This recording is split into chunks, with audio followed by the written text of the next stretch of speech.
When you look at modern European rail today, you see systems built entirely around velocity and peak efficiency. Then there is Sicily, where trains have been forced to hug this winding, rocky coastline since 1863. Back in the 19th century, a slow, single-track line along the water was perfectly adequate for moving extracted sulfur and citrus crops to local docks.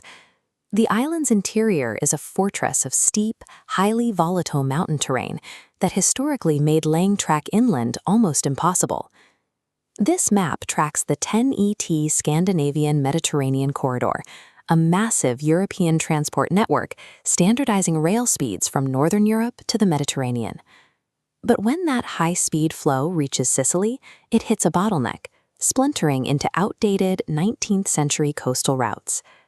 Tapping into Europe's modern economic lifeline requires completely abandoning the coastal workaround and pushing a line straight through the rock.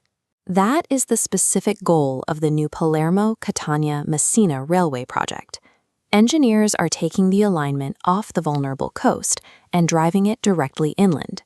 The primary tools for this job are tunnel boring machines, or TBMs, massive, highly specialized mechanical drills built to chew through solid earth. This cross-section shows the immense scale of the excavation.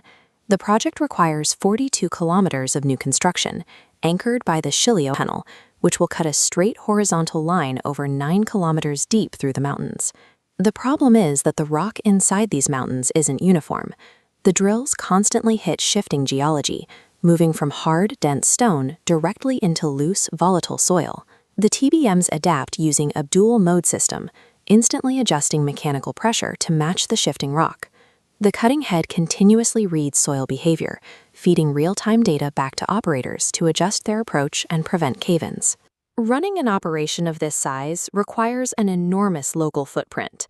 The project employs over 10,200 people, with crews training on high-tech TBM simulators built right there in Sicily. They are excavating the physical infrastructure for a modern rail system, while simultaneously building a highly specialized engineering workforce that will remain in southern Italy long after the rock is cleared. This timetable shows the immediate payoff once the new tunnels open. The trip between Messina and Catania drops to 45 minutes, and traveling between Palermo and Catania takes a full hour less than it does today. That speed upgrades Messina's function. Instead of just acting as a standard harbor for the strait, it becomes a high-speed rail gateway funneling traffic straight to the mainland. Catania, leaning on its international airport and growing technology district, locks in its role as the economic engine of the southeast. And Palermo is pulled entirely into the loop, operating as a fully connected metropolitan hub rather than an isolated administrative capital. By halving the transit times, the island shrinks. Commercial ports, university centers, and industrial areas that used to be hours apart begin to operate as a single, cohesive economic system. But these upgraded local connections across the island of Sicily are truly just the first step in a much larger continental plan.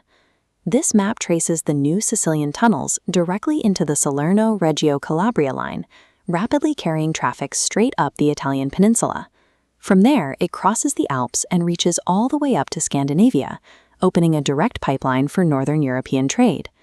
By carving a straight line through an ancient geographical barrier, Sicily bypasses a century of coastal isolation and positions itself as the active southern terminus of Europe.